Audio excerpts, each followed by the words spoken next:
The church and patrology, and there's canon law. So each of these four departments in a written exam would take 2 hours to answer. Only one question, Huh? one question. Oh no, there are 5.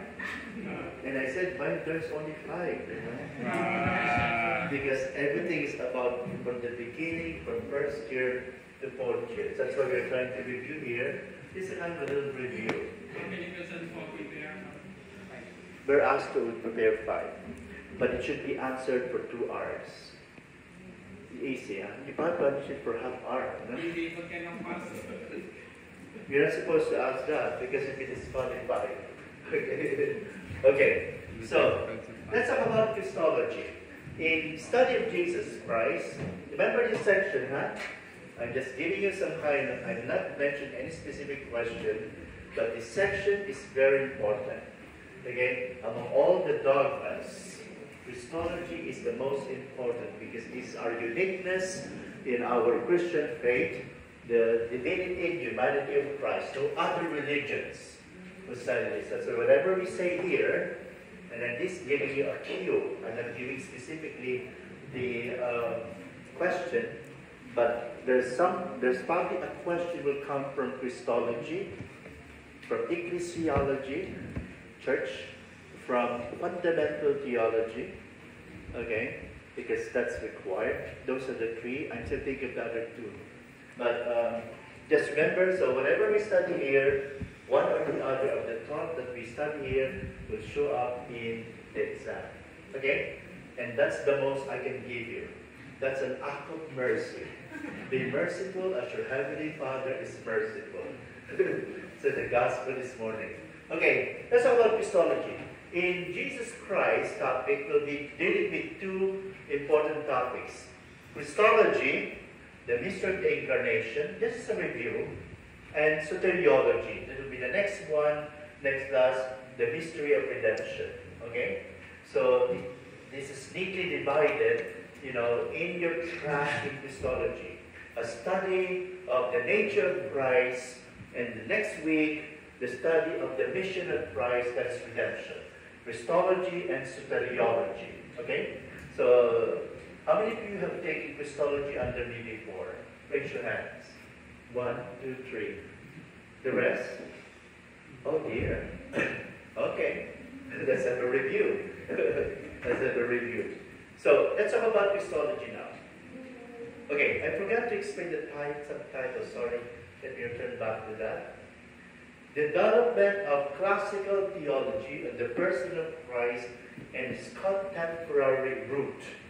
This is a synthesis. We're trying to compress here in 2 hours what we have discussed about, classical theology, the discussion of the nature of Christ according to its development from Scripture and the different councils. Those who studied Christology with me, what were the councils that defined the dogma of the nature of Christ?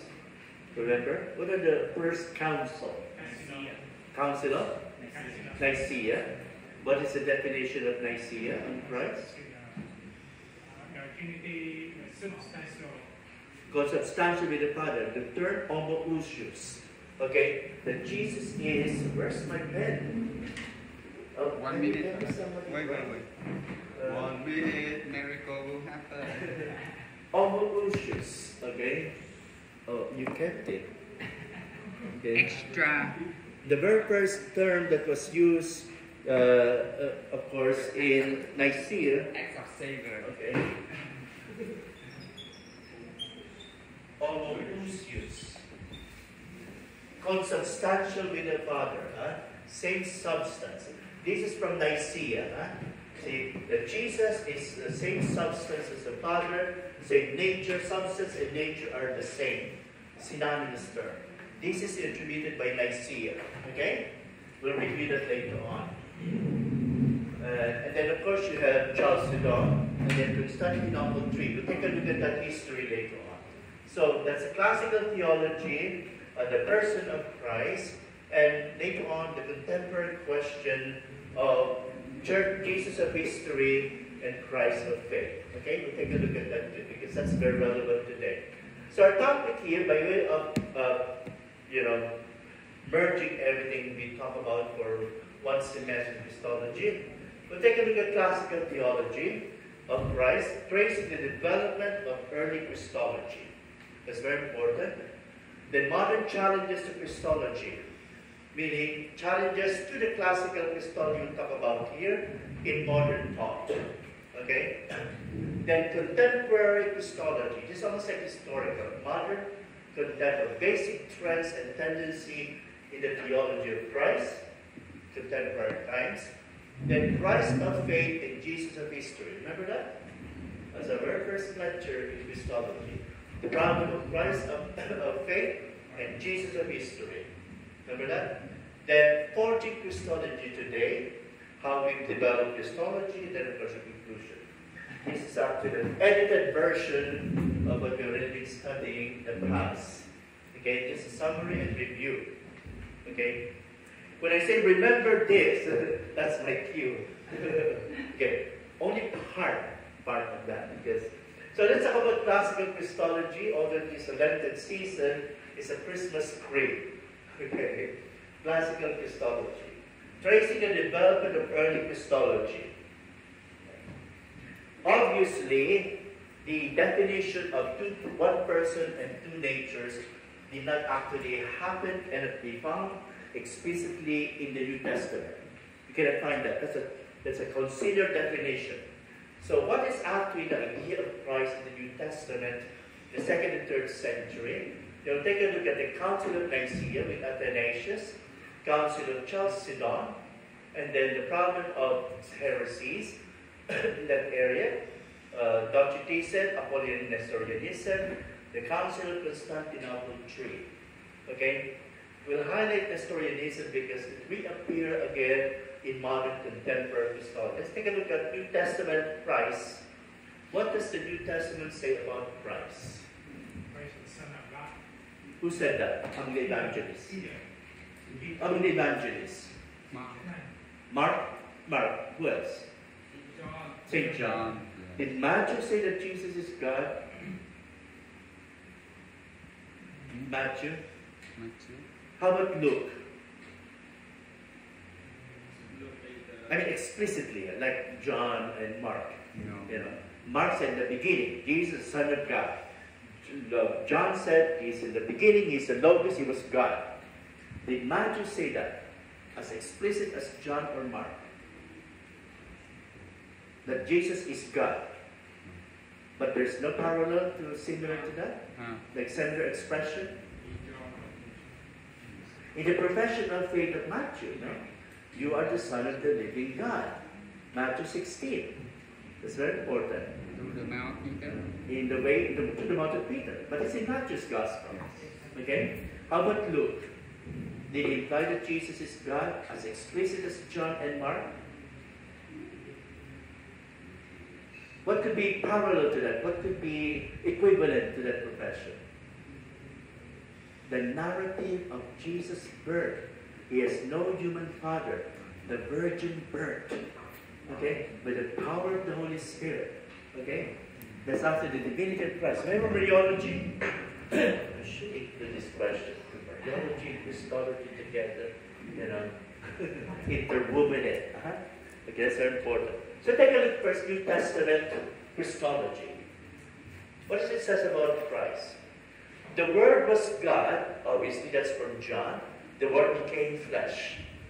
This is one of the most explicit references to the divinity of Christ. The Father is greater than I. That's in St. Mark. The Father and I are one. In John. Before Abraham was, I am. It's very explicit, a lot of reference in John. If you study, you finished John already, right? You finished the Gospel of John? Yes. Why in the prologue, John talk about John the Baptist? In the prologue, the first chapter, he says, he is not the one, but he is sent, of course, to be the voice of the one. Because when John wrote the Gospel, he wrote it to the early Christian when there's a cult. There's an occult considering John the Baptist as the Messiah.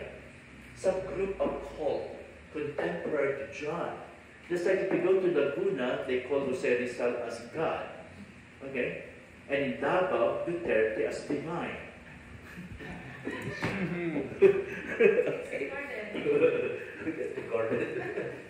Or Kibuloy, whatever. Okay, Kibuloy. You see? In other words, there was a group in the time of John, when he was writing, John the Baptist was considered the Messiah. So he emphasized that he is not the Messiah. He is only sent as a voice. In the prologue, that's very important in John. One of the main themes, and this is actually very important, especially the New Testament, they try to compare New Testament versus that of Pauline. Okay? You finished Pauline as well, correct? Yes. Okay. Oh wow. Where's the scripture class? The comprehensive exam. There should be comprehensive exam in scripture now. Yeah. So should also be 5 categories there. Okay? Probably they will combine moral and canon law. And then there's a scripture class. So there seems to be distinction between the Pauline letters and then the gospel. Pauline, especially the captivity epistles. What are the captivity epistles of St. Paul? Epistles that he wrote when he was in prison. That's captivity epistles. Oh dear, you're finished with Pauline. You don't remember? Okay, it's Father Enoch was there doing the review now. Scripture synthesis with you, correct? Yes. Okay, let me review with you too. Thank you, Father. Go ahead. Which captivity epistles refer to Jesus' divinity in St. Paul? There's a lot. Most of the captivity epistles consider Jesus as divine. Ephesians, Philippians, Colossians. Okay? Those are very important. Romans, more of the theme of law and grace. Because it's very important. We're dealing with that in our teachings of St. Augustine. Commentary of Augustine on Romans. But the point here is Paul has more explicit reference to the divinity of Christ than in the Gospel, specifically Matthew and Luke. Okay? Because they say that the theme of the New Testament, especially the Gospel, is the kingdom of God. Jesus came to proclaim the kingdom of God, not to proclaim that He is God. Okay? This is their contemporary theologians. They would even claim that since the kingdom of God was prostrated, why? He was put to death.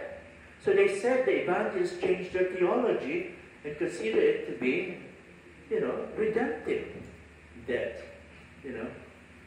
If Duterte will die in ICC, what will become of him? Hero. Okay? That's what happened. Killer. And if there's hero, there will be revolution. Okay? That's what they wanted to do. Okay? But this is actually the idea in the New Testament. There are no explicit reference of person or nature. Those are languages that only come later on. Especially, why they don't use those languages? 2 natures, 1 divine person. The New Testament. Why? And they use the word Son of God, or Son of Man. Remember those title we discussed in Christology? Son of Man, Son of God. Why they refer to 1 person in 2 natures? Why didn't you use those language? It's Aristotle language. It means philosophy. They're not yet been exposed to the Greek philosophy. Yeah. And why they start using philosophy here? Hellenization. The Hellenization of Christology. Why they start using that to formulate dogma? And this not only applied to Christology but also to Trinity, Eucharist, and Church sacraments. Why they start using philosophy to explain dogmas? It's a review, this is a synthesis, this will be your last talk about dogma. Okay? Why they use philosophy? And they did not stick into the Hebrew language, because that was the original language Jesus used. In fact, the New Testament were written in Greek. Okay? Because they started to evangelize the world. They start going out from Judaism. Okay? In the common languages, like today, what's the international language today? Not Chinese. It's English.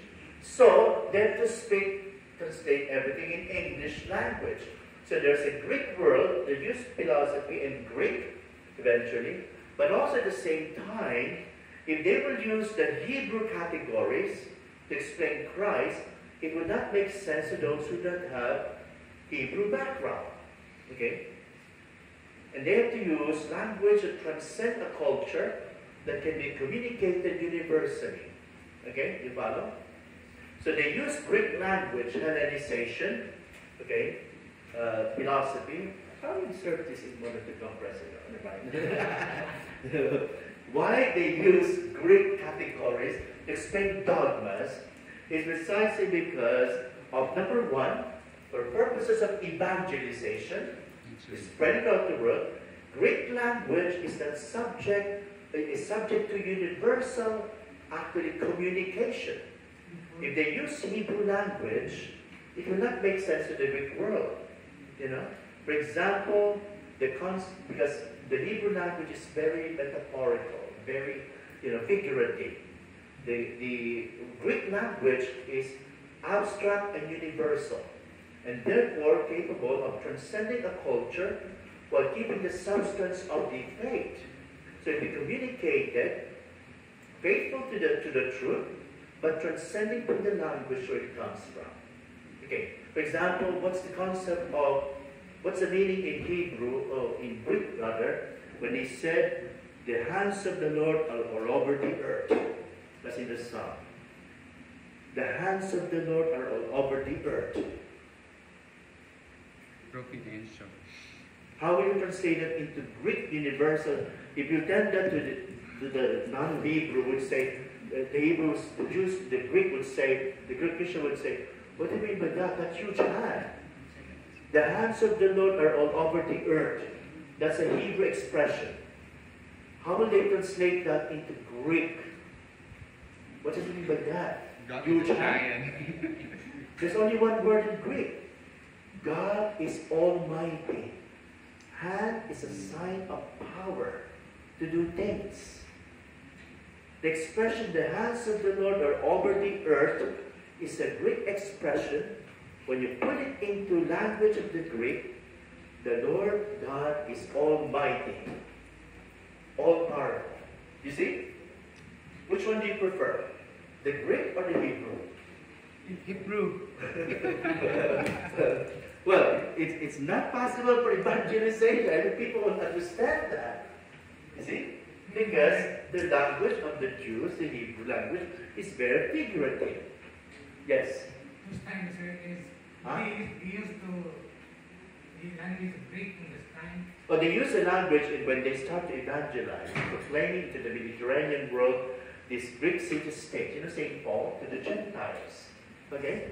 So they have to use language that makes sense by being faithful to the meaning of the Hebrew and yet capable of being communicated to other culture.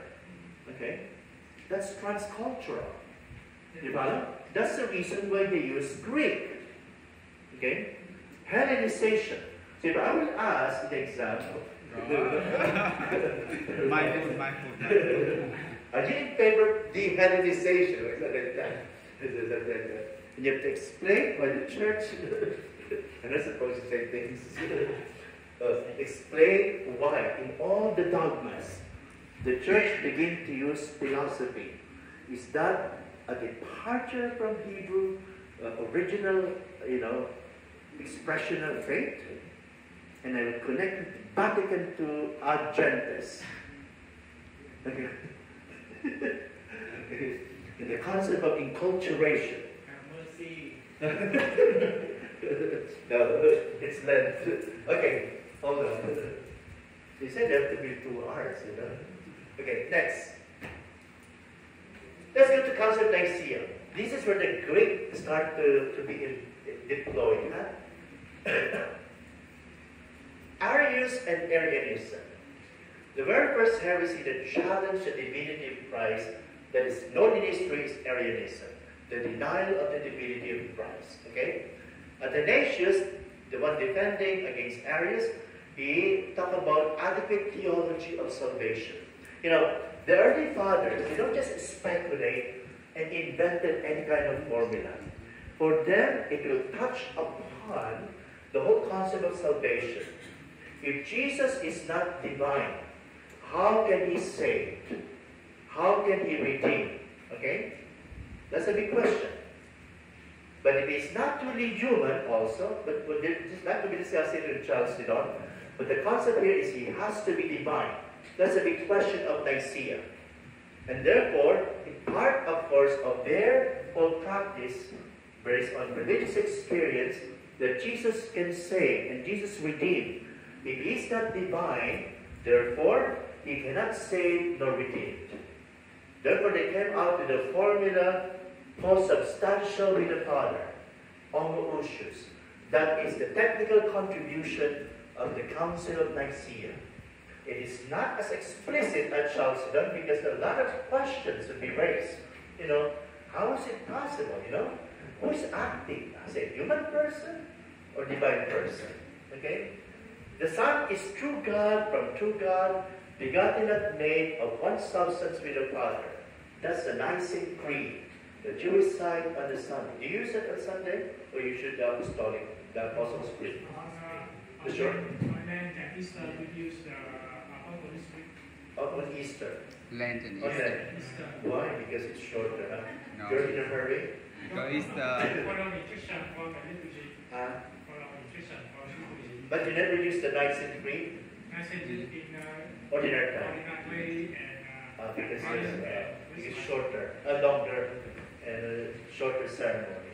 It depends on the lazy priest. That's your. I think This that's is what you say. The CCTV here. I think it's recording something. It's okay. Truth is truth. Yeah, after when I preach very long, I lose track of the time. I use the shorter one because, but if I had just exact, I use a Nicene Creed. Okay, but it's a Nicene Creed, homoousios, huh? That's a contribution of Nicaea. We'll just briefly run through that. Huh? So that time, this is just a synthesis and summary. The heresy after that, Nicaea, this is a heresy and confusion that came. You can imagine all Christological dogmas were triggered by heresy. Arianism for Nicaea, etc. Docetism, Apollinarianism, Nestorianism. Review. What is Docetism? Oh, this is basic. Anyone who is actually graduating Bachelor Theology should know this. Okay, what's Docetism? Oh dear. Google nyo na. This is a Google. Dokeo means appearance. It denied, of course, Jesus' true humanity. Docetism. Okay, whenever they appear, it's almost like similar to Gnosticism because the matter is evil. Okay, so that's Docetism. From the word dokeo means it appearance or seems. It seems. Dokeo. What is Apollinarianism heresy? This already finished undergraduate exam. What is Apollinarianism? Don't tell me it's actually Apollo. Apollinarius is one of the theologians in the Alexandrian school. You know, there are two schools of thought in early church: the Alexandrian and the Antiochian. Okay, the Alexandrian are more into the dogmatic part, emphasis on the divinity. The Antiochian, where the stories come from, emphasis on the humanity. Remember that? The one is Angelicum, the other is Gregorianum. And those are the two Roman schools. It's more heresy Gregorianum. Those are studying Gregorianum. The Jesuit. So, Apollinarianism, parang earthquake. Is there an earthquake? What's it shaking? Okay. Apollinarianism is a heresy which claims that Jesus has no truly human nature. Okay? Because they deny that he has a human soul. What happened? It's shaking? Yes. But because of the electric fan? Maybe the workers. Worker or something. The work collapse. According to Father Sherwin, ghost. Father Starts to Sherwin. collapse. Okay. Now, it's a shaking. So, Apollinarianism, he claimed that Jesus is a true human nature because the soul of Christ is the divine person. He is no human person. It's been absorbed. Okay? Then, of course, you have Nestorianism, the opposite side. He's just actually two persons. Okay? Docetism is denial of true human body because he only appears. Apollinarianism, denial of the human soul of Jesus. Therefore, he has no human nature. Nestorianism, denial of substantial unity in the person. Let me focus Nestorianism. Huh? When I say make the focus, I'm giving a hint. Because Nestorianism reappears again in contemporary Christology. Okay? What is the problem of Nestorius? But he was condemned in the council. Which council? Of the church. What did he deny, actually? Initially. Oh dear. Okay, what does the Council of Ephesus actually define? You studied Mariology with me. Oh my goodness. No, Mariology is start with Mariological first. Ephesus Baptist, the stories denied something about Mary, but it's also Christological in implication. What did he deny? That Mary is the mother of God. Ephesus defined the dogma of the divine maternity. Okay, he was preaching he's only the mother of the Christ. But it has a Christological heresy too. In fact, it is essentially Christological. So what's the heresy of Nestorius? You're talking about this, brother. What's the heresy of Nestorius? The first one. Nestorius, yes, Nestorianism.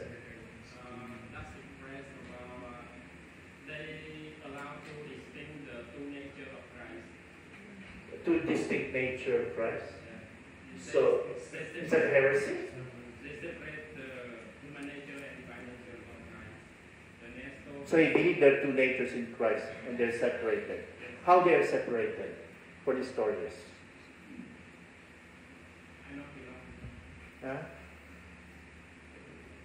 What did he deny? Why Mary for him is not the mother of God, only the mother of the Christ? It's a very deep epistemological heresy. I think his mother of God is the divine nature of Christ is God. Mary, mother of God, that is mother of divine nature of Jesus. Mary is the mother of the divine nature of Jesus. So in other words, Mary is the mother of God too. Mother of God, the divine nature of Jesus. Why deny Mary is the mother of God? This is what I call really interconnected question. Huh? I will bring in Mariology, Christology, ecclesiology in one question. Okay? Why deny Mary is the mother of God?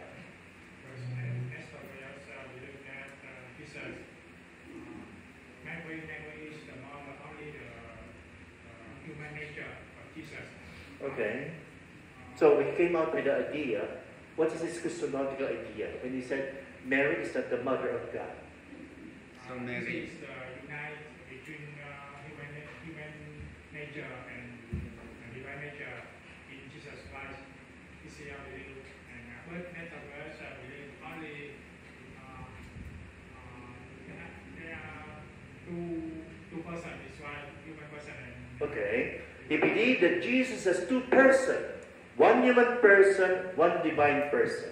Mary is the mother only of the human person of Christ. That's why she's not the mother of God. Otherwise, she'll be the mother of the divine person too. Why his difficulty with that? What is his difficulty?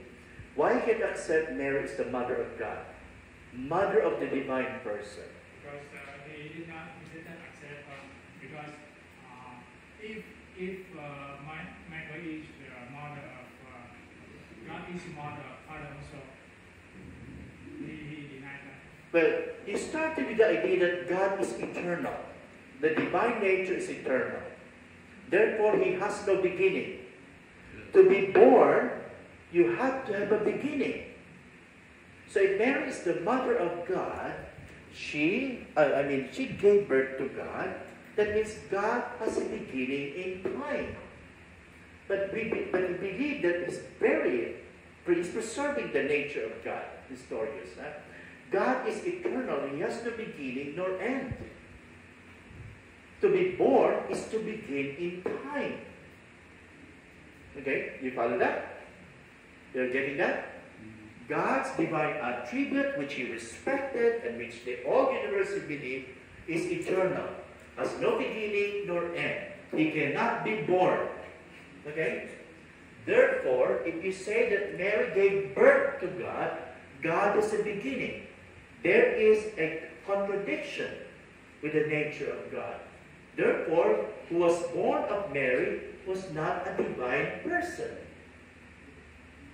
So he came to the conclusion that Jesus is actually two natures, divine and human, and two persons, divine and human. What's the doctrine of the church? How many persons Jesus has? Only one person. What kind of person? Divine. And how many natures? Human and? Divine. There are two natures, human and divine. That's the dogma of Chalcedon, which later will be clarified. But for Nestorius, they cannot accept Jesus having one divine person, but only two persons. What is the solution of the church to that kind of test? We just answered in Chalcedon. What is the solution? What is the theological solution that God can be born also, even without admitting he has a human person? You have to remember that term. It's in Latin. No? No, well, it's related to that. Remember that and remember that. Communicatio idiomatum.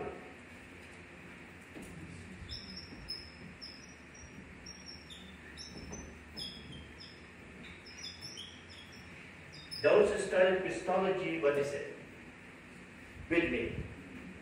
And with others. What's a communicatio idiomatum?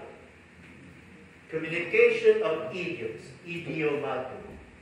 Or communication of properties. What is it? What the properties of the Father is the property of the Son. So the Son is Was it referring to the persons of the Trinity, you mean? What do you mean by that? All of the action of the Son is subject for the divine nature. Okay, all the Divine action of the Son. Will subject it to the divine nature of the Son in second Trinity. So that is all of the action of the Son that was born in the human nature subjected to the divine nature. So how would they The explain that Mary is the divine mother of God? person is subjected to the divine person Okay. in the second Trinity. Now, in other words, how that resolves this one? This resolves Nestorius' problem. Why cannot accept Mary can give birth to God? Okay? Mary gave birth to God. So that Because we of must that. include with the hypostatic union. What's defined with communicatio idiomatum? What is it? You remember? Recognize of two natures in one person. Remember this, okay? Communicatio idiomatum means that the actions of the two natures, either human or divine, are predicated or attributed to the one subject of the divine person. I repeat that. It will never be repeated again. Okay? Communicatio idiomatum means all the actions, all activities of the two natures, one of the human and the divine, are all predicated or attributed to the action of one subject, mainly divine person. Give me actions of human nature. Tell me it is human nature or divine nature. Suffering. Human nature, divine nature. Human. Walking on the waters. Okay. Resurrection from the dead. Okay, divine. Hunger. Thirsty. Weeping. Human. Being born. Human. Dying on the cross. Human. Who died on the cross? The divine person in his human nature, who was born by Mary.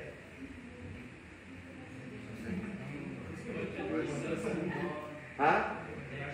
The divine person in his human nature. That's communicatio idiomatum. The actions of the human or divine nature are all actions of one divine person. All actions are attributed to the person. Operatio sunt suppositorum. Another term you have to remember. Acciones or operatio sunt suppositorum. That's a Latin. Actions or operations are of the person. Supposit. That's a Latin for person. Suppositorum. If he slapped him on the face, but is who slapped him on the face or what slapped him on the face? Who slapped him? He, the person. You say the hand slapped him? Oh, that's not me, it's my hand. In other words, all actions are of the person. Attributed to the person, there's reward and punishment of the person. It's not your human nature. Human nature is abstraction. That particular human nature, individualized by that person, is the one who died on the cross. Because he said this human nature died on the cross. That means all of us died on the cross.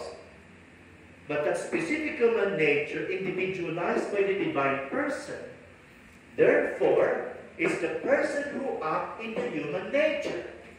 Communicatio idiomatum. Okay? Remember that. You getting that? This is the center of Christology. People today, in fact, these Catholic defenders, some in Manila, claim that God did not die. Did God die? No. Huh? If He did not die, you're not redeemed. Did God die? The divine person died in his human nature. Okay. The death is in the human nature, but there's only one divine person acting to that divine nature. Therefore, the action of the nature is attributed to the divine person. Communicatio idiomatum. The communication of properties of these natures are all attributed to one divine person. I keep on repeating that, and if you do fail, you will have verbalida. Okay? But it's not that easy question. It will be mixed with all the other dogmas. You follow? Okay. There's something similar in the church. In the church, when you're ordained, you have your human nature. Okay? Who forgives sin in a priest? And how he forgives? To the priest. Okay? To the human nature of the priest. But he said, I absolve you. Who is the I? It's a priest. It's Jesus' person, persona Christi. You follow?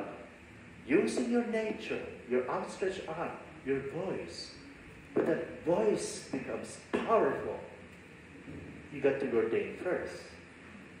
You got to pass first. Let us pass first. Let us pass first. Okay? But those humanity, once after you administer sacraments, almost similar to communication divinity. Although we have different person, but the person of Christ takes over. He absolves, He saves, He baptizes. That's why there are divine effects to your human words. You know, even you said, I absolve you. Even your voice is high pitched. You're absolved. That's your humanity being used by the persona Christi. You follow? Yes. If Jesus forgave sin through the priest, why have something cannot be absolved? Some sin cannot be absolved by the priest? By the priest. You mean by reserved sin? We don't talk about the hierarchy. Huh? We don't talk about the hierarchy. But when we talk Jesus, He forgives sin through the priest. Why some sins cannot absolve? What, so for example? Excommunication automatic or neglect excommunication. Well, he has to act to renounce. There's a condition of forgiveness. It can be absolved, but the condition is being blocked because, in the sacramental, effect, there must be also the part of the penitent too. You know, that's very important. Of course, I'm just making just an absolute Christology, but in other words, it operates analogically. You follow? Analogically, there's a similarity but difference. You getting that? It's not automatic, you know, but he cannot be absolved if he is not repentant. That's the difference in analogy. But it's a persona Christi acting to the nature of the priest. He's not absolving in Father Jose, Father Martin. It's a person that will not be forgiven. You follow? That's what I mean. It's a person of Christ acting to the nature. So remember that ecclesiologically, Christologically, they are connected. It's almost like ecclesiological communicatio idiomatum. Okay? I do like that. See? I'm giving you already a hint how this will be connected to each other. Mariology, Christology, ecclesiology. One question only. Okay? Now. But answer 2 hours. Well, yeah, 2 hours. Okay. I'm not after exercises like that. But you got to be able to blend and be able to put it all together. Okay? That's very important. Now, that's historianism. So therefore, the heresy of Nestorius is this, that he denied the unity in one divine person only, but he acknowledged that there is actually the another person, okay, is for Nestorius. Human nature with a human person and a divine nature with the divine person. So duality of duality of person, for Nestorius. There's only one divine person in Christ. Now, another connection here. So the Catholic faith is there's only one divine person. This is substantially united to the humanity. This is substantially united to the divinity. In other words, this union is substantial, meaning that it's not accidental. Because there are modern actually Christology who claim that Jesus' divinity is only anchored in his consciousness that he is God. Runner, for example. We talk about him. Okay? I'm now stretching now to another connection to this question. Okay? Modern theologian of Christology emphasize psychological category rather than metaphysical, to establish the unity between the human and the divine. They actually will locate it only in Jesus' consciousness. That the unity is in his consciousness, not in a person. What's the problem with that? That's a modern historianism, huh?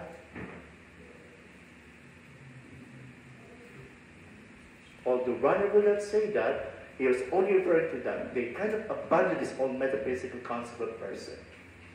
Okay? And he said they are united only in Jesus.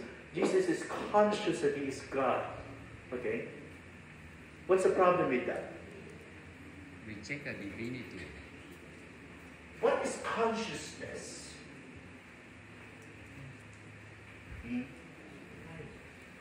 Huh?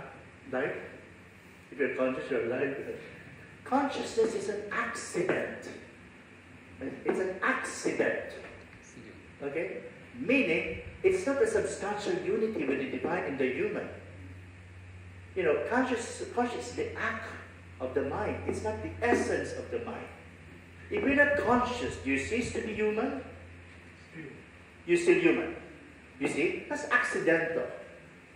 If you stop being conscious, do you become an animal or plant? No. So if you're asleep, are you human? Yes, still. But you're not conscious. So to acknowledge that the unity of the divine and the human resides in psychological consciousness of Jesus is reducible to Nestorian heresy. Contemporary theologians of Christology claim that, including Runner. Okay? Although he would not say, I don't believe in Chalcedon. He's explaining the idea that we don't use philosophy anymore, we use this modern concept of philosophy, of person and consciousness. To say that he's united in his conscious, the awareness that I'm God. Okay? What if he's not aware, he's sleeping? Did Jesus sleep? Yes.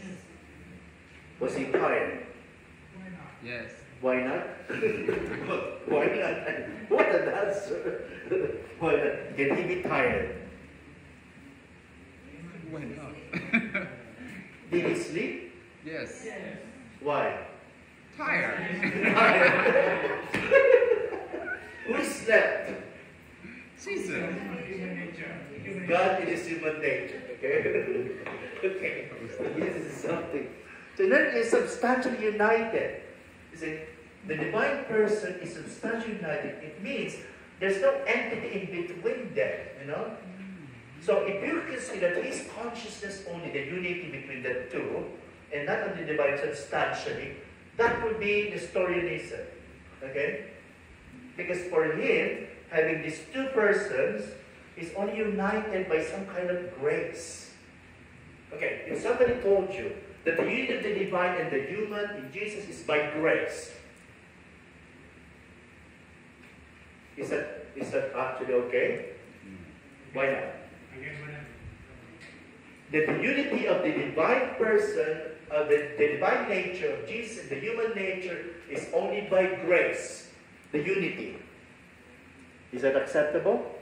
No. Why not? It's Grace because- is also accidental. Yeah.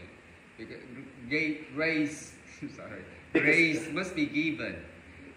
Yeah, Unmerited. grace in the human nature. Yeah. Okay? It means that one will give and Because one the whole will concept of receive. adoptionism is implied here. His human person, he was adopted at baptism. Behold, this is my son. Yes. Adoptionism. Okay? It's just graced. It's similar to us. No? We're children of God by adoption. So Jesus is no difference. See? We're united with God by grace. Adoptionism.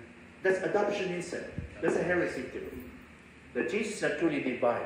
So unity by consciousness, unity by grace, unity by mystical, they're all accidental.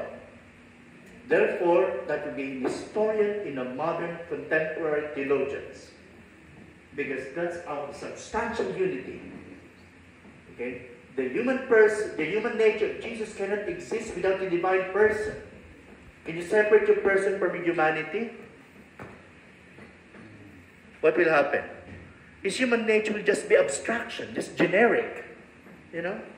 What makes that particular human nature, that person, that nature, is a person who individualizes it. Remember? The principle of individuation is person. Person.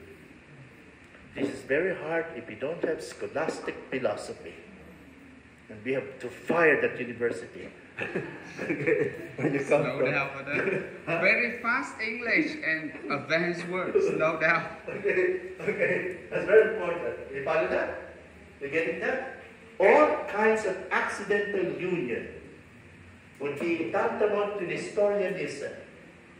Huh? Remember that. This is very important because it might be raised because I'm connecting with contemporary problems of histology now, okay, with the classical.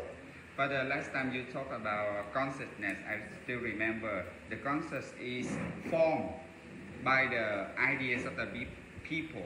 It means we have a conscious because someone affect us or define us. You become conscious who you are by the connection with others, because conscious that formed in a vacuum. Yeah. You know that you're consciously kind because in relation to the other. So we cannot have our conscious by our own. Huh? By our own nature, do we have our individual's conscious? Well, consciousness is actually knowledge of self. It's a reflection of who you are. But that reflection must actually hit someone to come back to you. And that's important, I hope I discuss it in Trinity as well, because the relationship of bodies and notice with reference to the other. Okay, something similar like that. No, we cannot have our own consciousness without some kind of connection with others. I mean, from the cognitive point of view, you have consciousness, but how about the knowledge that you're conscious requires elements around you, people around you, because you cannot create a consciousness in a vacuum. You'll be actually without consciousness. Am I conscious that I have an arm? How? I touch it. Ouch! I said. If I will actually be aware that I have an arm, if I don't touch something else? Huh? Awareness. That's awareness, consciousness, awareness. So in other words, from the cognitive point of view, you need something else. But you do have that. That is called, it's one thing, the metaphysical consciousness and cognitively to be aware that you are. You follow? So, but consciousness is an accident because it can come and go without changing the substance. The point here is the unity of the divine person with the human nature, and the divine nature is substantial unity, not accidental unity. This is the point of Aquinas. We talk about different kinds of unity that he rejected to be Nestorian, and is being repeated again by modern theologians. Okay?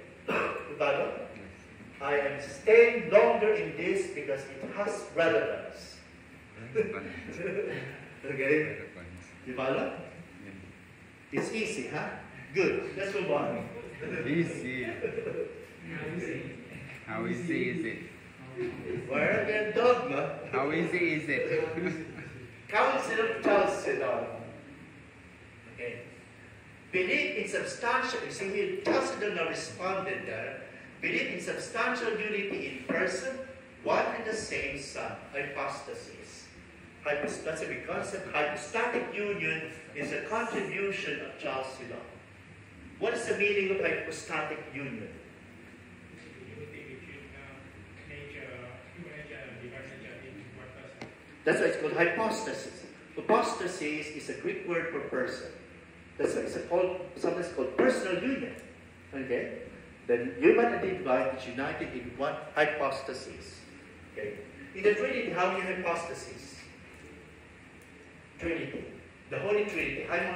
How many hypostases? Hypostasis means person. 3 person. Three One person. Remember? One Trinity. Ousia, 3 hypostases. We One. just finished the Ousia. big term exam. One ousia. Ousia means substance. Ousia is substance, or essence, or nature. But First of all, you have to keep up with philosophical language. Okay? Because dogma would not be possible without it. Okay, now, True divinity and true humanity. That's Chalcedon. Homoousios with the Father. One substance with the Father, made known in two natures. Okay? Without confusion. This is a form of Chalcedon. These two natures is without confusion. Okay? Without change. Without division. What is that other without? Without separation. This is how Chalcedon defined it. So if you have confusion, what will be the heresy? Against monophysitism. Okay?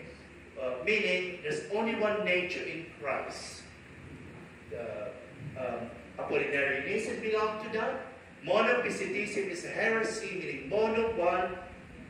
Physis means nature. One nature. So there's confusion. The other one is change. Okay. Without division and separation, that's against Nestorianism. If you divide them, it means you have one human person, one divine person. There's a separation too, you know. Follow? Can you distinguish division and separation? Division, that means, you know, they're really distinct in a sense that the action of in the nature is not the action of God. That's what actually this cross is trying to do. God cannot be born. Tells us that He can be born. The one who is born is God in His human nature. Not the divine nature. That would be confusion. That would be confusion. Huh? There is no, without separation. Meaning there's only one person connected with them. You know, the two natures. When the nature died, God died. So, can we say, God cried? Yes or no? He cried. God cried. What? Yet in that means But that's a statement. True or false? God cried, wept. Who wept in front of Lazarus' tomb? Jesus. Oh, I know, but no. I mean, in terms of the Chalcedon, is it God or man? Huh? Human nature cannot cry. It's specific human nature because it's personalized human nature. Human nature. The divine is weeping in the human nature. Makes that weeping an infinite value. Any action in the human nature acted by the divine person has an infinite value. What kind of action is that? Theantric action. Theantric action. Another term. No.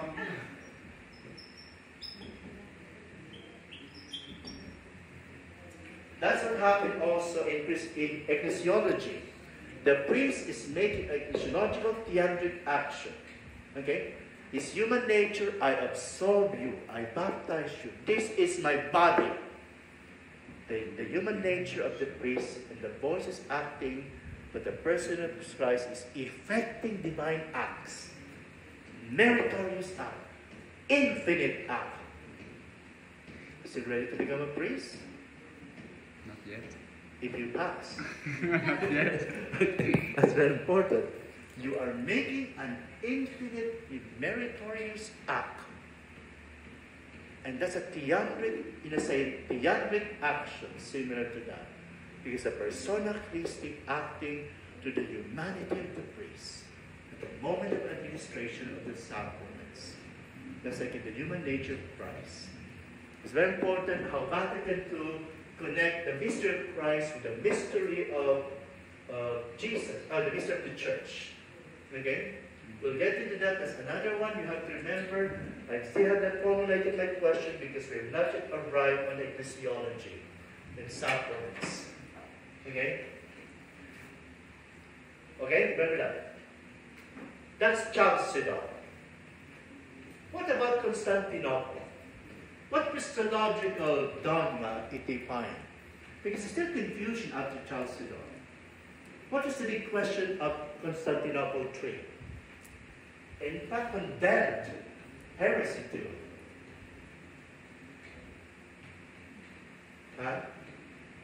monothelitism. What's monothelitism? One will. One will. Jesus has only one will. True or false? False. False. What's the true doctrine? What's the definition of Constantinople Tree? Monothelitism means one will. Okay? What was the true doctrine? That Jesus has? Two wills. What kind of will? That's called diotheletism. That's two wills.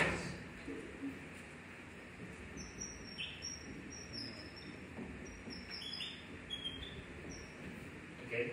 Dio. This is why. Monothelitism is the heresy.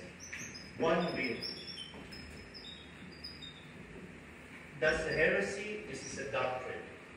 Jesus has truly human will and truly human and divine will. If you deny that, what dogma in the earlier council is being rejected?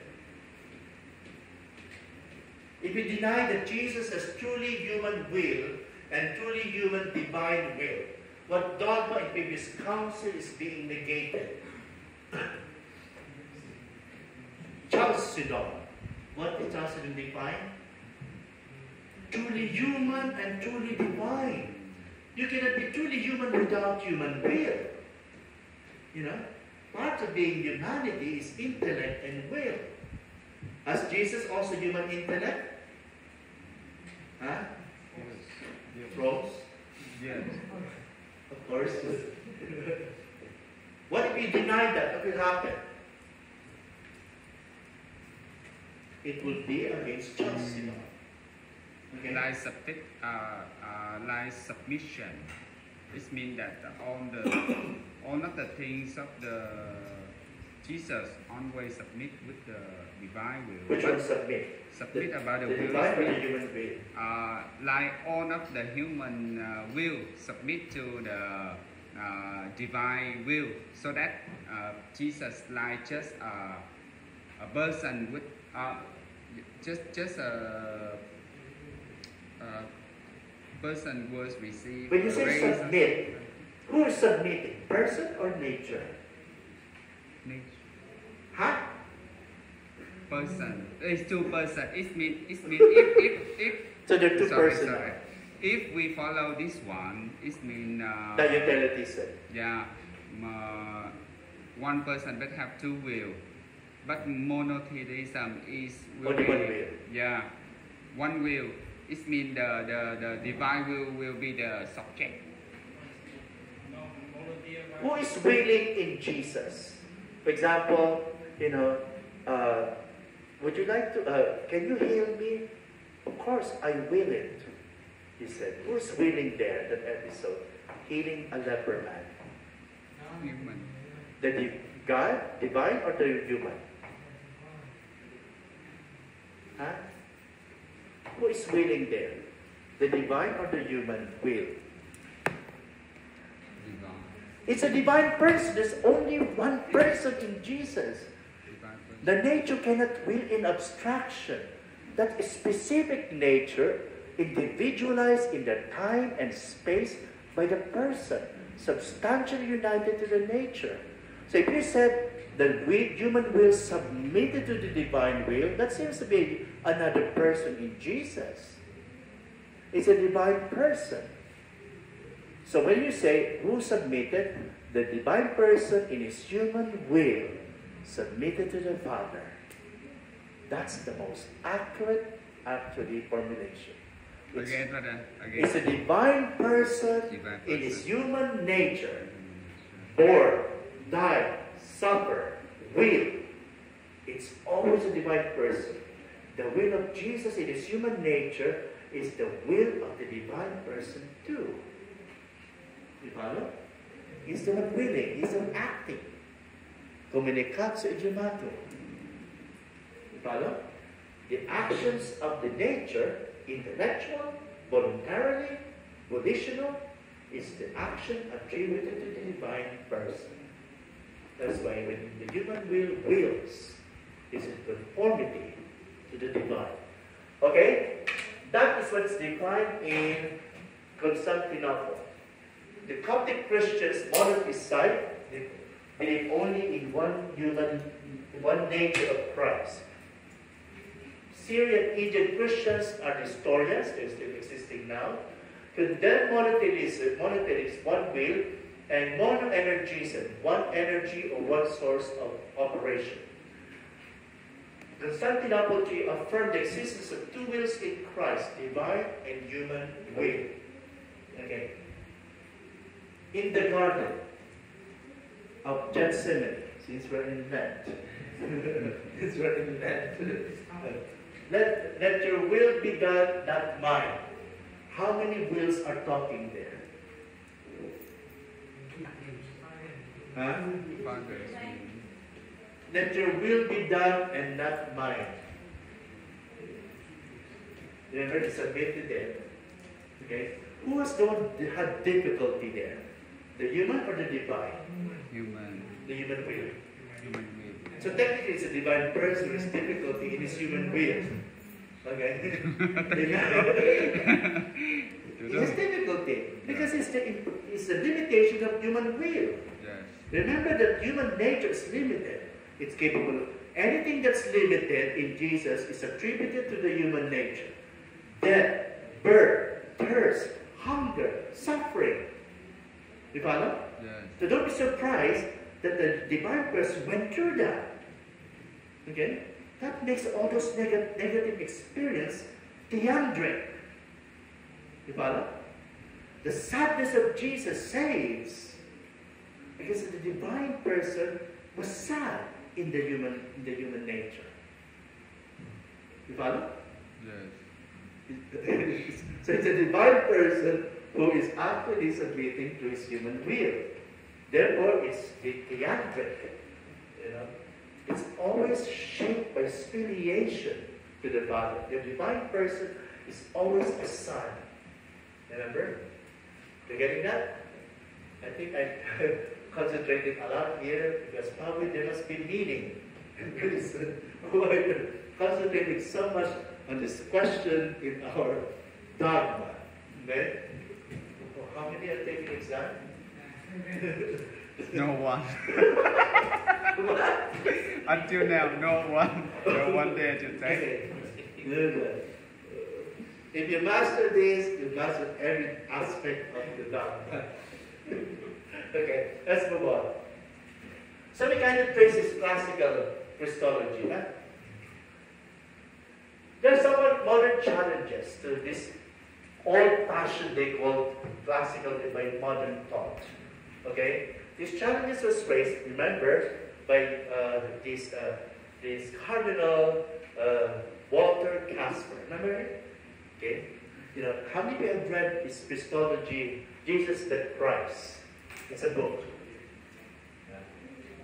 Some of you did not read it. No. Those are the Christology, we didn't read it, but we give you some passages earlier, some excerpts. Okay?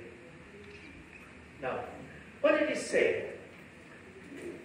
He said the challenges of modern time is this. Modern times has certain fascination with anything that is historical and critical. It followed the biblical criticism, okay? The Bible is first question, is this historical, the account? So it's also applied to other dogmas. Is Jesus really historical or critical? Or method? Will he actually stand the proof when we analyze him, whether he's a really historical figure or not?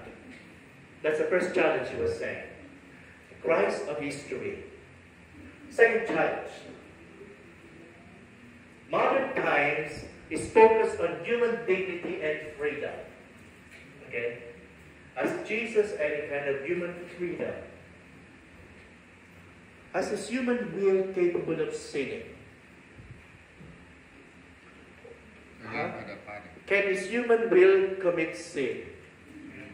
Jesus. Remember, he's truly human, correct? Yes. Is Jesus truly human? Yes. Has he truly human will? Yes. Yes. Can he choose sin?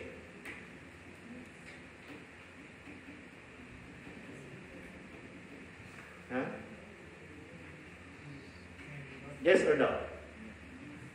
Technically, it's yes, but because the human What do will, you mean technically? because logically, Escape. escape. What do you mean technically? Because- Technically, he can sin. Yes. What do you mean technical? If we So he can sin. If he choose, Jesus can sin. no. How many says he can sin? Remember, it's a true human will, huh? he Huh? can be, but because the Huh? divine will and the race service. Okay. Yes or no? Has he truly human will? Yes. Is he truly humanly free? Yes. Can he sin? Yes. Huh?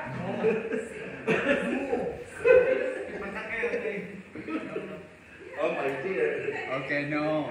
This actually be nice for oral exam. Explain it. Huh? Explain it. Expose. Okay. Let me turn back to the question. Has he really a true human freedom Yes. and a true human will? Yes. Can he sin? No. Why you change your answer? Because I need your expose. Okay. I need to Okay. explain. Why he cannot sin? Explain. So, if he cannot sin, is he truly human? Can we use the In other words, can he choose? Or has to be choosing always good by necessity? If you choose everything by necessity, that means you are not free. Can he choose something else? Was he required to choose always good? Would that mean he has no choice? The free is not mean Okay, you're not thinking. Explain now. You're thinking now. Okay, explain. The freedom is not is capable to choose. What is the ability to choose the good? Okay. And who said that? Peter. Augustine. Saint Augustine. You attend the teachings of Saint Augustine. Okay. The human will is in fact totally free if it does what it ought to be and created to be. It is in fact a slave if it is doing and choosing something it is not created for. Okay? The free will is truly free when it is a good will. Therefore, if you say that God cannot sin, is he free? You deny God's freedom in heaven. Because he will never choose evil. Doesn't necessarily mean it's evil. So let's just say, the essence of free will is not being able to choose opposite to the good. The will is meant to choose the good. Therefore, if it is under the influence of the divine person, you always choose the good and is in fact totally free. Okay? You follow? And that's Saint Augustine. You have to thank him for that. And Aristotle also talk about bonum. Summum bonum. Yes. Oh yeah, they kind of complement each other, you know. They complement each other. Of course, Aristotle's focus, like Aristotle, Aquinas, on the object, while they're talking about the subject. You know, the Augustinian theology is, returning back to the subject. Remember that, sister? Or brother, to return back to the subject. Yeah, introspective. Okay. Now, so in other words, the theme of human dignity and freedom is emphasized even in Christology. So Okay. the two free will is filiation, Yeah, it's the action of the Son. submission of the will. Yeah, To when the you talk Father. about the word submission, you have to be careful. Yeah. It is the divine person submitting in the human nature. The divine person as such of Jesus is called equal with the Father. To submit is to obey. So what would we use? Filiation. Well, filiation is okay. Filiation in his human nature, that's okay. He was obedient as a son in his human nature. But if you say that he's obedient in his divine nature, you have to make distinction with that because you destroy the concept of co-equality. When there's obedience in eternity, that means the Son is subordinate to the Father who commands. There's no obedience in eternity. There's conformity, one will, but they're all equal. There's identity of will. That's fine. When you talk about obedience, we're talking about add extra in the human nature, but the divine person is obedient in his human nature. That's the very essence of redemption. To elevate all disobediences of that nature. Diba? Getting that?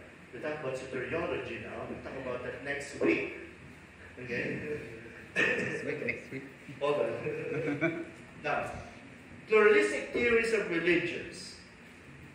That's another issue he said. Christology said, I'm the way, the truth, and the life. How will you talk about salvation of other religions? Okay? That's a challenge. Okay? When you formulate your Christology according to Casper, you have to take into consideration those who do not have Christian faith.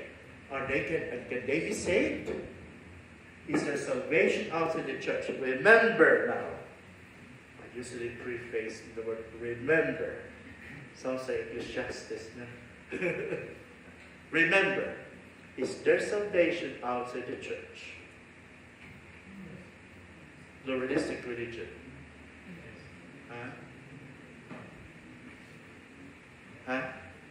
Jesus said, I am the way, the truth, and the life. No one comes to the Father except through me. Is that just a statement? No one, that's a universal proposition. No one comes to the Father except through me. Question, is there salvation outside the Catholic Church? Is there salus ecclesia non salus nulla? Outside the church, there is no salvation. How will you answer that? As a theologian who is graduating in bachelor in theology, you should be able to answer that. How to reconcile that with the words of Jesus. I'm unique. I'm the way, the truth, and the life. No one comes to the Father except through me. What does it mean? Other religions will not be saved if not through Christ? Because Jesus found only one way to go to God, because human limitation. So you're saying there's salvation outside the church? Yes, because human limitation. They don't know Jesus Christ, and they don't know the church. They can accept by their conscience. They follow their conscience. So what's the baptism by the desire? Baptism by desire and martyrdom, not sacramental. So they don't need to be a member. They don't need to know Christ. Because they don't have a chance. They don't have a chance to know about Christ. But so when Jesus said, I'm the way, the truth, and no one comes to the Father except through me, except some exemptions. Did he say that? With exceptions, if you don't actually know me at all, you're saved. Did he say that in the gospel? Huh? Yes, right. There's no salvation outside the church because Jesus gave the Catholic Church the authority. That means they have to go to the church. So they have to join the church. No. Okay, let me answer that because you might have a wrong answer.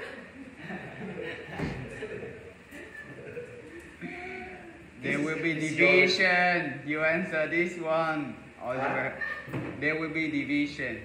So you make it before division comes. Well, it's not that explicit same question though. It will be rumbled around all dogmas. Okay, the answer to that by the church is this. It's the Second Vatican Council. Okay. Subsist in. The Church of Christ subsists in the Catholic Church. Subsist The in. word subsists. The old formula is est, is the Catholic Church. That means you really have to be baptized or you have to really join that. If you're not up to it, the Vatican II word subsists because it's followed by a statement. There are elements of sanctification outside the confines of the Catholic Church. Now, how is that reconcilable with outside the church there's no salvation? The idea is no longer saying you have to be literally be baptized, especially if you don't know anything about Christianity. Or you're born in a Protestant religion, you thought that's the real Church of Christ. What are some of the elements of sanctification outside the fold? Huh? Element of sanctification. You have to be careful about grace. Augustine said you need grace to be saved. Okay? Scripture, for example. In Protestant, they valid baptism, for example. You follow? Some of them valid marriage. Now, when they follow the Scripture, they're not talking. The church is not saying. My Vatican is not saying by joining a Baptist church you'll be saved. It's talking about individual, not to the church where you belong. Okay? It's very important. Even other religions are not Christian. It is not through Hinduism that you're saved or Buddhism that you're saved. It's individually is addressed here. Not because of that particular you belong. So the point here is that can they be saved without becoming baptized Christian, Catholic? Yes. Yes. How will you reconcile that outside the church there's no salvation?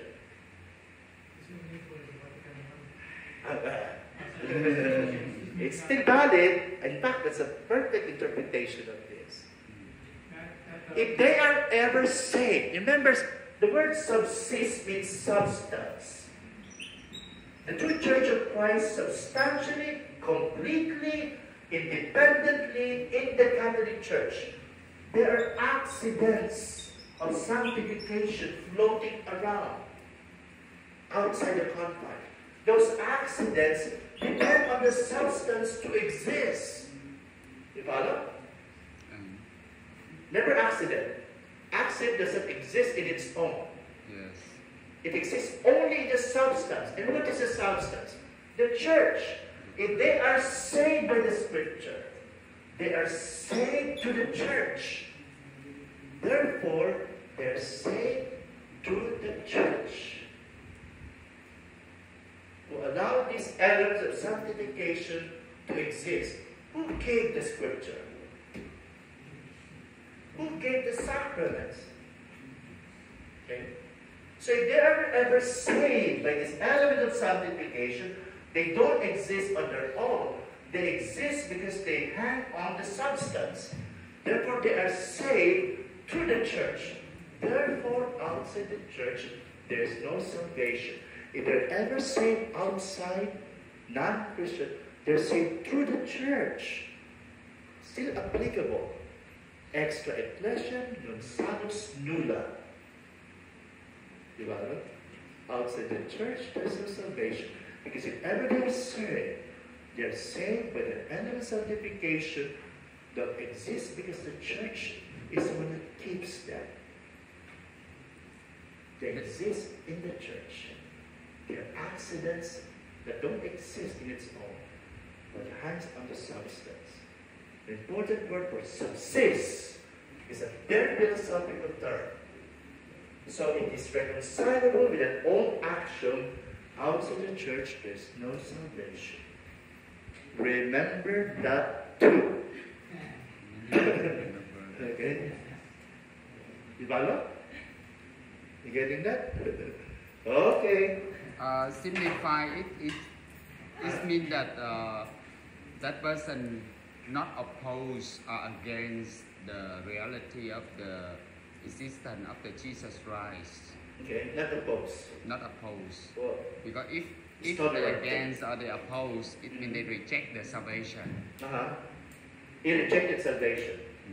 If they oppose, What kind of salvation they're rejecting? Because there are different kinds of reject salvation in Hinduism, Buddhism. I mean that's the one who faithful with the Hinduism or just believe the Hinduism or Buddhism salvation. If Yeah. they be opposed that Jesus Christ is the only So salvation. if they rejected it, then outside the church there's no salvation. For example, one of you were sent there as a missionary after your ordination. And there's credibility that you're telling the truth because you're performing miracle too. And they rejected you, they put you to death, thank you. Then there's no salvation for them.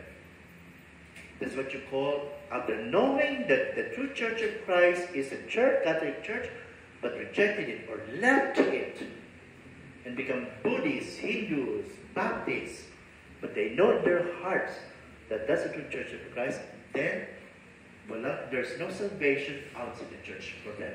Voila. There's okay, di ba? Okay, that's pluralism. We'll pick it up when we get to ecclesiology, because I'm still thinking what can be covered before March 27, 28. Okay, I'm just anticipating now. Okay.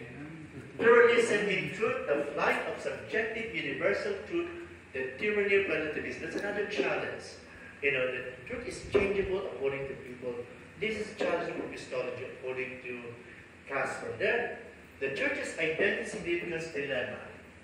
Many people would say the dogmatic definition of Christ, where the council is just a way to keep the importance of the church. Because they said this Christological definition are just made by the church. Therefore, you know, they're just keeping themselves, you know, significant in the modern time. So if they reject this Christological definition, they reject the church too, and vice versa. Okay? Jesus is just an ethical leader. He's not God at all. Why? Because the council just defined it. And we don't believe in the council or the church at all. See? They're just human institution. You follow? Okay. So what's the ground, therefore, of the church teaching dogmatic definition? The revelation. What is the foundation of the church capacity to teach divine revelation? What's the doctrinal ground? People say, you're just human. There could be error. What's what? Ex cathedra. What do you mean by that? Infallibility. So, who guarantees the infallibility of the Pope? People will tell you, you know, why can church forgive sins? Why can they, you know, teach divine revelation? Protestants say that. Don't go to people. Don't go to church. You're just human. How will you answer that? Apostolic. Huh? Apostolic aspect of the church. They forgot Pentecost. The Holy Spirit came down to continue the work of Christ present in the church. Okay? If the Holy Spirit is acting in the churches where they can teach truth and revelation. Okay? It's important. Okay, let's talk about contemporary approaches now. This is a big issue, and I can guarantee you this problem will not show up. But it will show up in our finals, though. It will show up in our finals. What is Because I would like to include this, but there's other dogmas, they think sacraments, too much? ecclesiology. Okay. Let's talk about contemporary. So there are actually these basic contemporary Christology. I'm talking about theologians here now, and some Protestant. They try to reformulate Chalcedonian Christology. No longer are resorting to nature's and person language. Because as you know, in contemporary times, some of them believe in the power of Kantian objections. Immanuel Kant. Kantian. Okay? Emmanuel Kant. What did Immanuel Kant do in metaphysics? He said there's nothing objectively real there, it's all in the mind. Okay? We can only know the phenomena not the substance, the noumena. And so, a lot of Catholic theologians departed from scholastic Thomistic argument and adopt other philosophy. Heidegger or Runner, for example, Hans Kuhn and Teilhard de Chardin adopted Darwin, for example, as a foundation of the theological explanation. Some use Hegel, okay? So they are no longer Thomistic in background. So metaphysical language is no longer. Some use consciousness and psychology and sociology to enunciate Christology, okay? So they formulate that. Then there's a quest for historical Jesus. So how did they reformulate this? The first approach is Teilhard de Chardin, okay? Cosmological perspective, interpreted this Chalcedonian Christology by adopting, reviving again this, what do you call this? Stoicism, logos spermaticoi. There's a seed of reason running through everything, but it's actually evolutionary and Darwinian, okay? Second approach is anthropological perspective, Karl Rahner, by studying our consciousness and openness to the divine, okay? Supernatural existence. Then we can understand, of course, that we're just leading to the ideal model. Christ himself is open to the divine. His consciousness of his divinity, the whole consciousness, is our model for us to be constantly conscious so that we can be also divinized too. Okay? His concept of divinization is actually unconsciousness rather than grace. You follow? Then give a third approach, historical soteriology coming from the Protestant, David Pannenberg. Salvation of man's meaning is the question of salvation history. Okay? So they're only focused on the immanent Christology, the economic Christology, and not the immanent one, meaning the Godhead. So I'm just like to enumerate some of this interpretation of Chalcedonian Christology, a departure from a Thomistic background, or a Aristotelian scholastic background of natures and person, but adopting other philosophical foundation.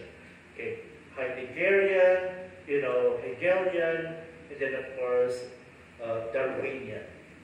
You follow? It will be exciting to study all of them. We'll go further than the synthesis. Yes. Again, the cosmological perspective. This is Darwinian. Charles Darwin, evolution. Okay, it's Teilhard de Chardin. You know him? Oh, he was dead, but he's a Catholic theologian. Okay, his anthropological perspective is Heideggerian, Karl Rahner, and historical soteriology is Hegelian, Hegel. Okay, follow? So they're departing from a domestic background of metaphysics, person, and nature, which is Chalcedon.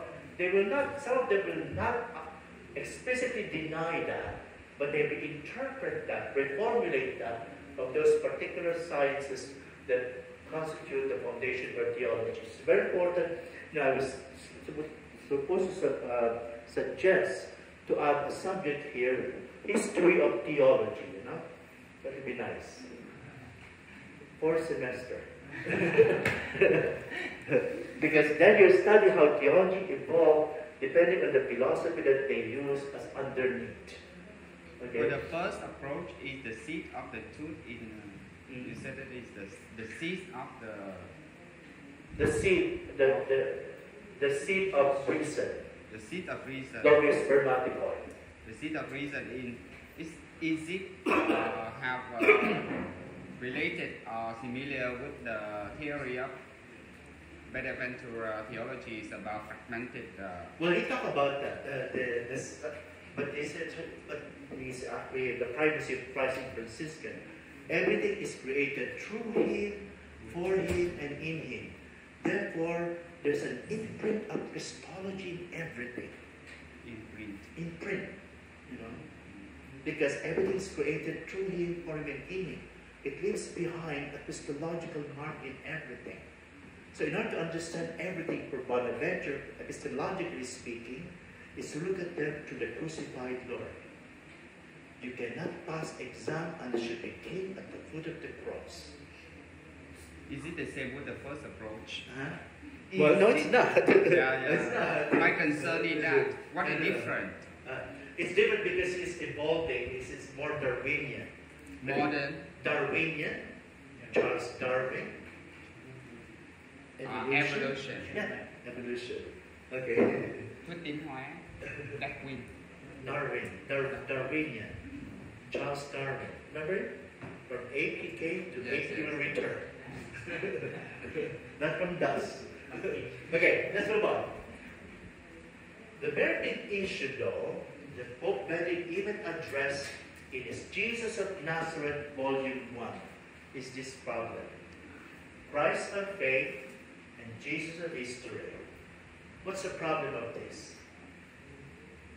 This is Jesus of history, that's the Christ of faith. And some. What? What's the difference? Okay. Jesus of history, Christ of faith. He addressed that in the introduction to Volume 1, Jesus of Nazareth, because until now, it's an issue in contemporary Christology.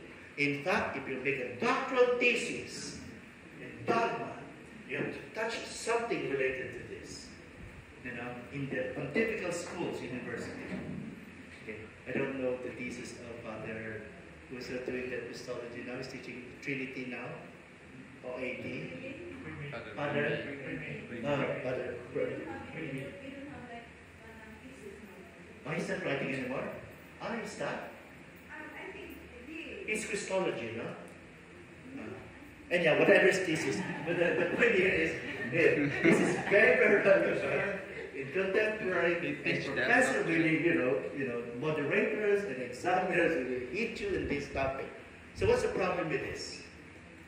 Huh? They try to add them to separate Yeah. between different separate Christ. Separate?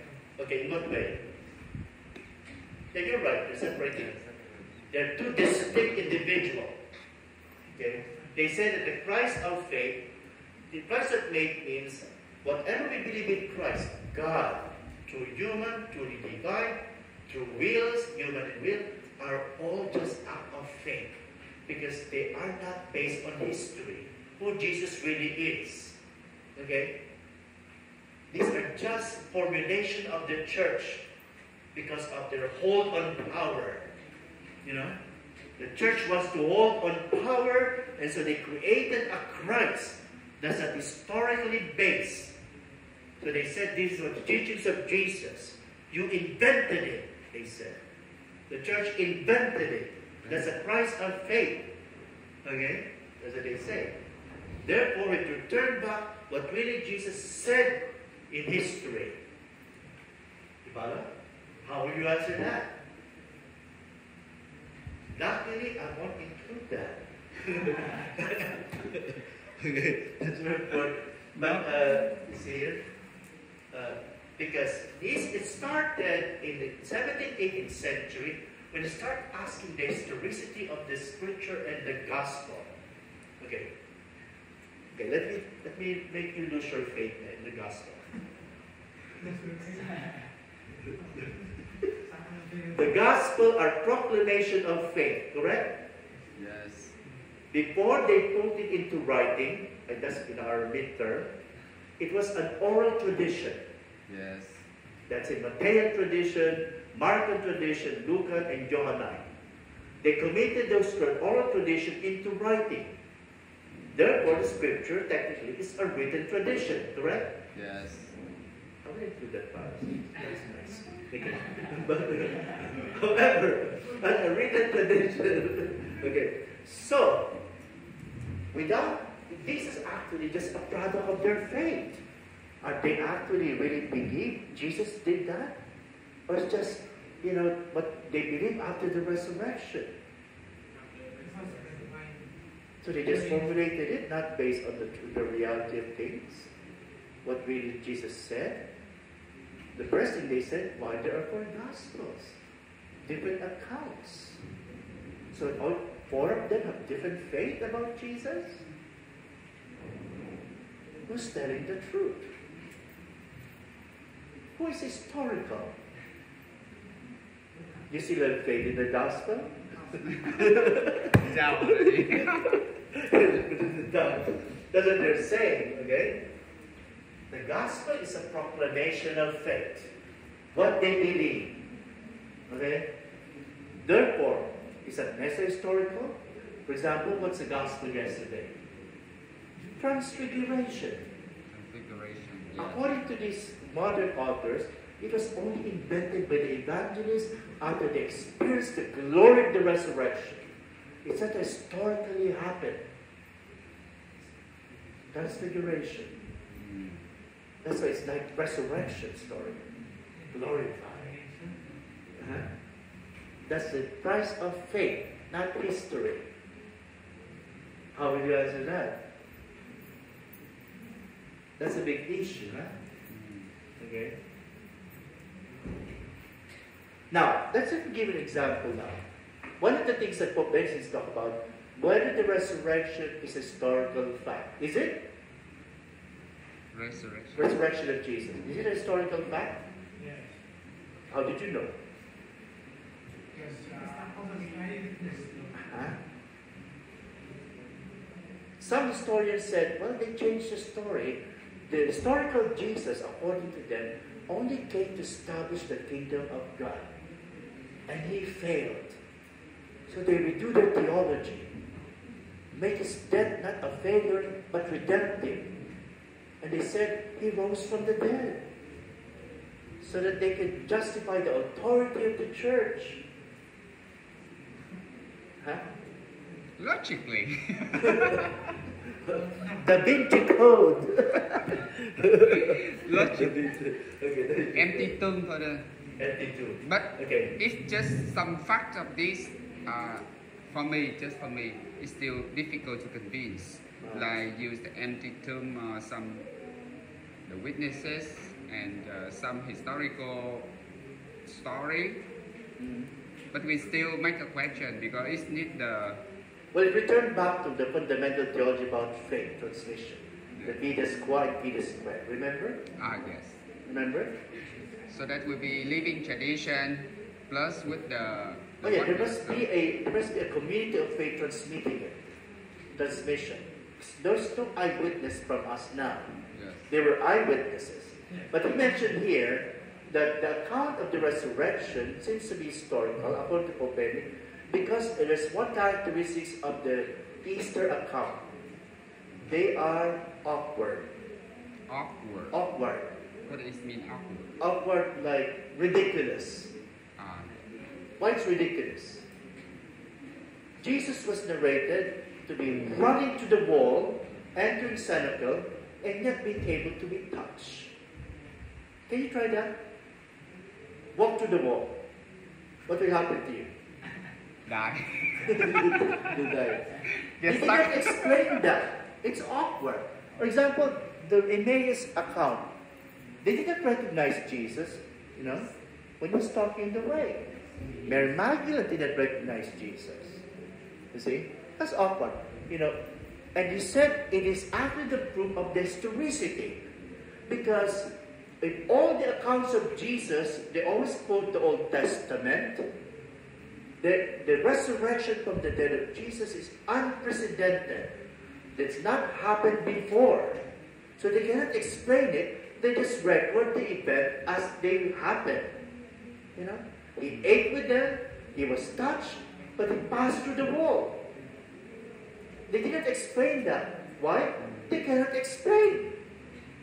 It's a mystery. That even proved that it is historical because they kept it as a record. They did not attempt to logically, reasonably explain how is it possible to walk through the wall and being able to be touched and being able to eat. Can you do that? What do you call that? When you can pass through the wall and you still have physical body. What do you call that? Miracle. It's a miracle. But they recorded it anyhow on Pope Benedict XVI even it sounds awkward to the reader, because they really happen. You know? That's actually the historicity of it. Price of faith. So, Benedict is trying to solve the problem. It is another book on Behold the Crucified One. Dichotomies in Christology now. Dichotomies, there are two. Okay. Behold the Pierced One. That's the book I told you. Remember that? Yes. The Christology, spiritual Christology.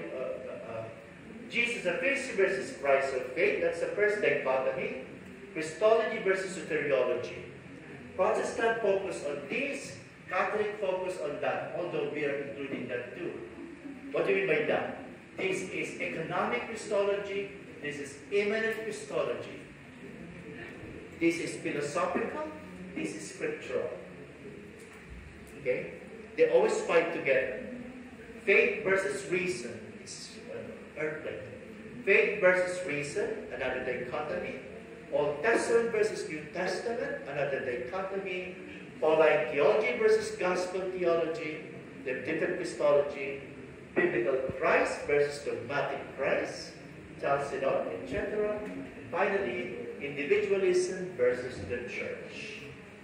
These are the dichotomies, you know, that need to be resolved in the modern time. And you are to do that. Okay. This dichotomy is, let's say, it needs a doctoral thesis to be written to resolve all these dichotomies in a very scientific way. Okay?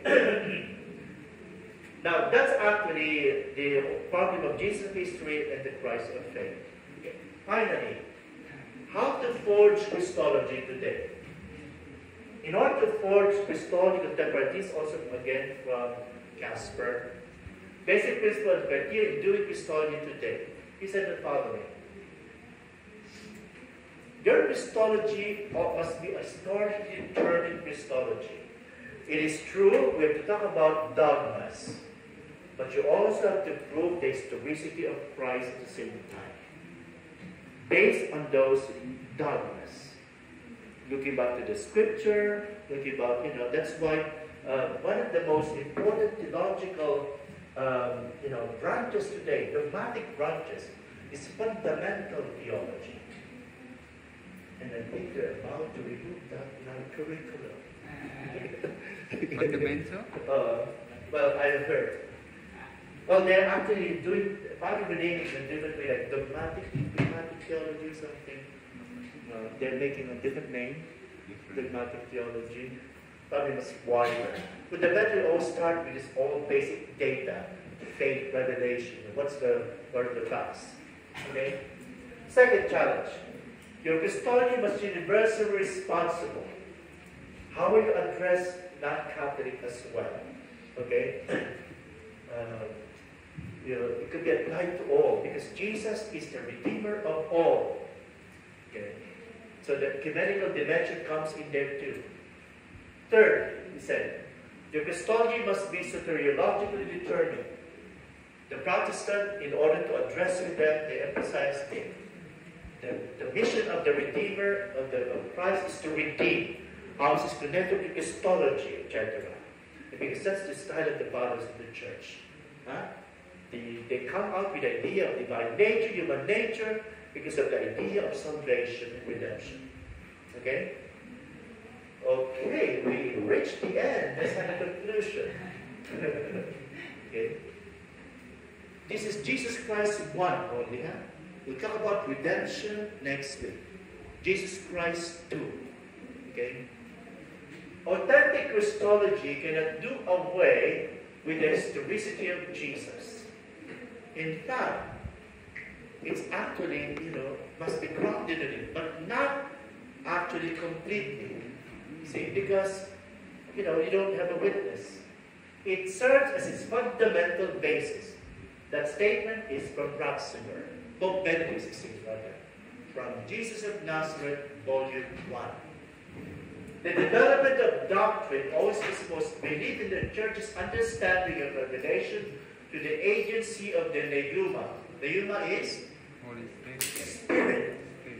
The church is understanding it as it unfolds. It's not inventing it. The Holy Spirit is guiding the church. So Christologically, it's connected with ecclesiology. Why the church can define things, add things, might add, definitions, natures, person. Is it arbitrarily adding things? Or is it because guided by the Holy Spirit? Okay? It's very important. If we deny that the Holy Spirit is in the church, then it justifies that the church is just inventing. Okay? Why St. Paul said you don't need to be circumcised anymore? Circumcision is a dogma in the Old Testament, including not eating lechon. That's a dogma. Why is it possible now not to require circumcision, but require the Council of Jerusalem, Acts chapter 15, to decide on circumcision only? Could you imagine? That requires ecumenical council. That's a very important dogma. Because St. Paul was being accused of changing arbitrarily. What was the response? Why he had changed that? Because the Holy Spirit is guiding the church as it develops and unfolds. You follow? It's not just Paul. The reality affirmed in considered definitions, Chalcedon, Nicaea, Constantinople, remains dogmatic, which necessarily includes the meaning of words that faithfully convey that reality. You see, the philosophical terminology is making precision the reality of what they define, so that it won't be subjected to heretical interpretation. Finally, the split between the Christ of faith and the Jesus of history is due to the ecclesial issue of the church's divine mission as keeper of revelation. In other words, this issue of Christ of faith and Jesus of history, they said is because, they are rejecting the church now. The church is no more born today, because she's the one who defined the Christ of faith. To discredit the church by saying the church is scandalous, they're rapists, they're pedophile, etc., is actually to make them reject also their definition of who Christ is. How can rapists define things? That's what they say. Therefore, it's an attack on the church's divine mission as keeper of revelation. Develop. So there's something important in fundamental theology involved as well in Christology. Okay. Let's summarize Jesus Christ 1. There's 2. Okay. We talk about classical Christology with all the different councils, modern challenges, contemporary approaches, Christ of history, and some of the criteria to forge Christology today. Coming up next week, let me see if that's part of the exam. Jesus Christ 2. So theology, the theology of salvation. We didn't touch it yet. We just focus on the person of Christ. You have 5 minutes, 4 minutes to ask question. Yes. We talk about the Holy Spirit behind the church, leader of the church, the soul of the church. The church is the body of Christ. Why we have to separate in the church history of Protestant and Anglican, like that. Yeah, it will be connected when we talk about ecclesiology. That will be the next after Christ. What is the nature of the church? Okay, so it will unveil that she's the body of Christ. She is actually the Holy Spirit's its soul, and at the same time, there's another title we'll talk about ecclesiology. None of you have been under ecclesiology with me. I used to teach that on Father Noel. Okay, but we will talk about those different nature of the church that somehow affect the definition of Christ, the Trinity, and all other dogmas. So we'll get into that. So if we deny those reality of the church, there's no reason of our credibility to teach. Or they would say, modify what the Scripture says. It doesn't have a modification, was actually to the power of the Holy Spirit, unfolding, as already unfolded in St. Paul, or in the New Testament, There's some kind of change there. But it's by the power of the Holy Spirit. The same applies to the continuity of the development of doctrine because the Holy Spirit is present in the church. Anything else? Yes. During our class last year, you mentioned about condign and congruous. What is? I am not sure the word condign and congruous. On grace. Yes, on grace. So, Is there's a connection between salvation or Christ in the cross, something like that? You mentioned, and you can a little share with us what. the condign merit. Yes, That will be a discussion on grace. Yes, merit And we will discuss that in another class. Condign and congruous merit. You heard about that? In grace? Yes. You I did. forget already. You forgot. A discussion on grace. Condign and congruous. Condign merit is Christ's merit. Congruous is the saints, especially our Blessed Mother. Yes. Are you raising your hand? Oh, you did grace. Of course you remember that. Okay, we're done. We'll talk about superiority. Remember those 2 points. I talk about Communicatio Germatum, which I spent a lot of time, and that outside the church there is no salvation. No, it's not that easy like that. It will be reformulated. Formulated. In a different way. Please So that's give, supposed to get to please that. give the No. vertical No. question and vertical answer guideline. Are you taking also comprehensive? No, you are. Yes. Okay. Glory to the Father, to the Son, to the Holy Spirit. As it was in the beginning,